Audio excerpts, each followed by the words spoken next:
Have you ever really stopped to think about how iconic brands manage to evolve? Especially, in the car world where things change so fast, sometimes it's not just the company, but one single model that kind of tells the whole story of that transformation.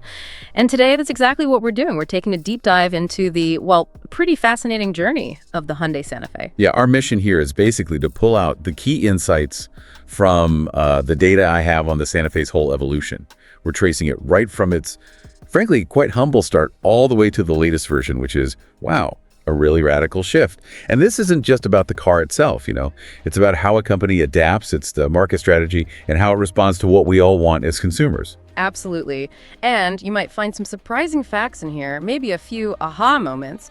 We've looked at its development across all 5 generations, gives you a real window into Hyundai's own growth too. So let's get started.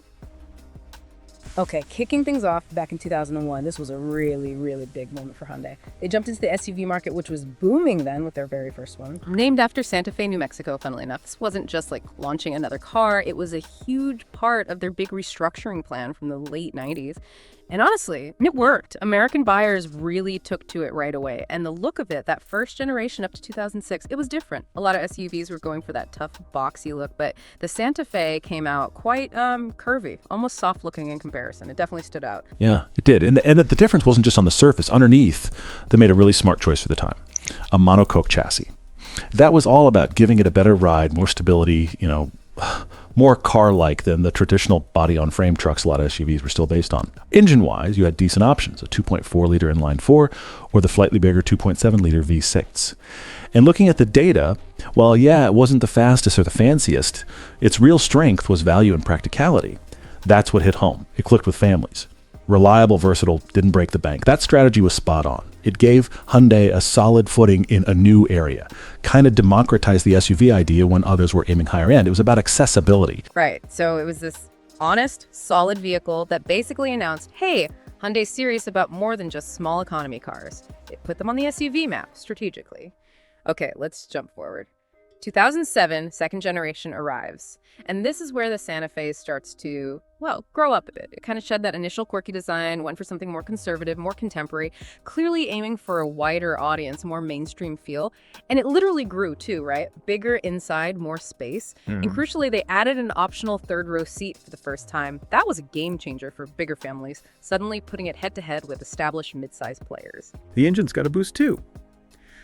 In Europe, for instance, they brought in a new 2.2-liter diesel, which was great for torque and fuel economy, really important over there. North America saw updated V6s, like a revised 2.7 and a stronger 3.3-liter. Inside, you can see they were trying harder. Better materials, more thought put into the layout. And safety became a big focus, standard stability control, lots of airbags. It started scoring really well in crash tests. This wasn't just tweaking, it was a serious effort to compete on every level. It's like when people grow up, right? Maybe lose a bit of the flashy style, but become way more practical and generally likable. Exactly.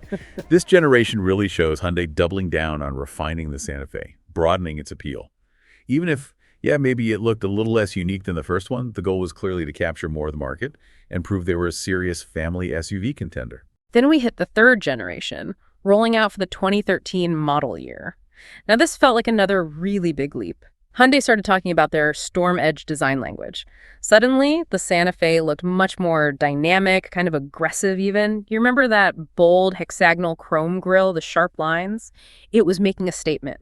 And something really clever they did here. 2 different sizes. There was the 5-seater Santa Fe Sport and then the longer 7-seater Santa Fe. That let them fight in different corners of the SUV ring at the same time. Smart market coverage. And the inside, a huge step up again, much more modern, driver-focused dash. You could get big touchscreens for navigation. Hyundai's Blue Link system started appearing, offering things like remote start and emergency assist, which is pretty advanced stuff back then. Engines were updated too. A 2.4-liter direct injection 4-cylinder, a really punchy 2.0-liter turbo 4 that felt almost like a V6 but saved fuel, and then a solid 3.3-liter V6 for the bigger 7-seater model. Okay, let's just pause here. Because this feels like the point where The Santa Fe really stopped being just the good value choice and started looking like a genuinely desirable, sophisticated SUV people would choose over, the established rivals. I think you're right. What's really interesting is how they managed to push the design forward and split the model range so effectively. They gave buyers choice, different sizes, different engines, but kept this strong upscale identity across the board. It signaled ambition, a very calculated and pretty successful move. And hey, if you're finding this dive into the Santa Fe's evolution as interesting as we are, now is a great time to, hit that like button, maybe leave a comment with your thoughts, and definitely subscribe so you don't miss our future explorations. All right, moving on to Generation 4, which hit the streets around 2019. This is where the Santa Fe, I think, really arrived as a properly sophisticated, stylish player. The design got even bolder, that signature cascading grille from Hyundai, and the really unique split headlights, so those slim daytime running lights up top, main lights below, give it a very distinct high-tech look on the road. And the interior really felt premium. You could get a fully digital dashboard, bigger widescreen infotainment, even a head-up display projecting info onto the windshield. Comfort was clearly a priority, 2 heated and ventilated seats, lots of room, just felt plush. But the big news here was under the hood. This generation brought electrification. For the first time ever, you could get a Santa Fe hybrid and then a plug-in hybrid too. These usually paired a 1.6-liter turbo 4-cylinder with electric motor. Great mix of power and efficiency. This wasn't just keeping up with the Joneses. By offering these hybrid options, Hyundai was tapping into growing environmental awareness, sure, but also strategically placing the Santa Fe against competitors who were already in that space. It was a big step into sustainable mobility for the model. Looking at the bigger picture, this generation really cemented the Santa Fe's place in the modern electrified automotive world. It was essential, really, for staying relevant, a strong statement. And that brings us to now, the 5th generation, launched for 2024. And wow, this is hands down the most radical change in the Santa Fe's entire life.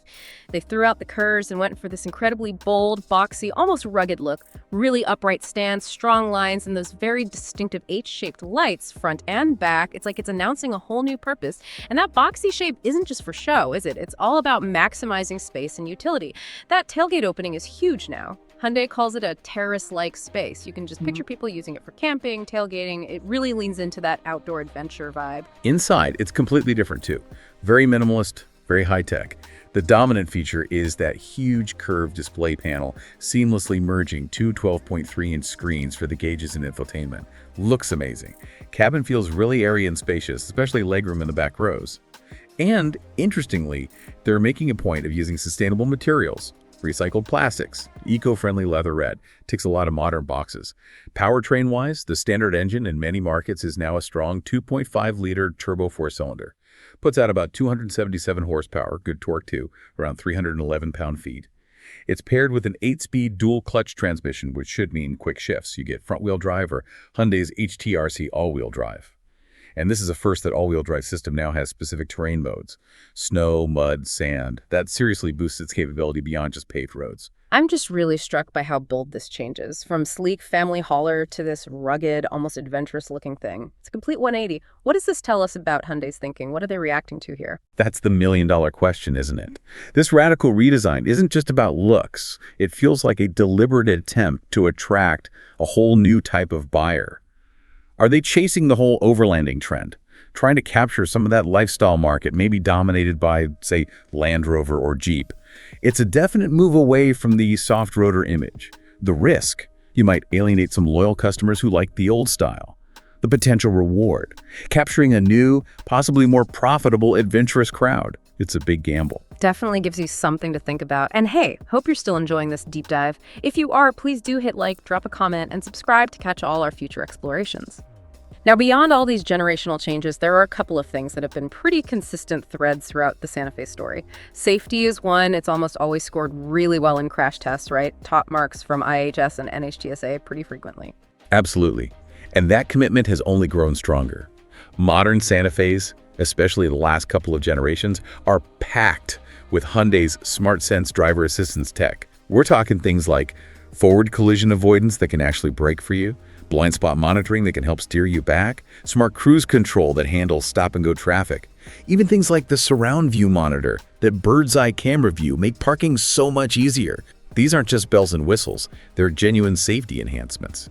And the tech inside the cabin has kept pace too. I mean, think about it. We went from basic CD players to now having wireless Apple CarPlay and Android Auto, wireless charging pads for 2 phones, even using your smartphone as the actual car key with Hyundai Digital Key. It stayed right up there. What I find really fascinating looking back is how Hyundai managed to build on that initial foundation of value and practicality. They consistently layered on more style, more sophistication, more cutting-edge tech, but they never seemed to lose sight of the core mission: building a capable, safe, reliable family vehicle.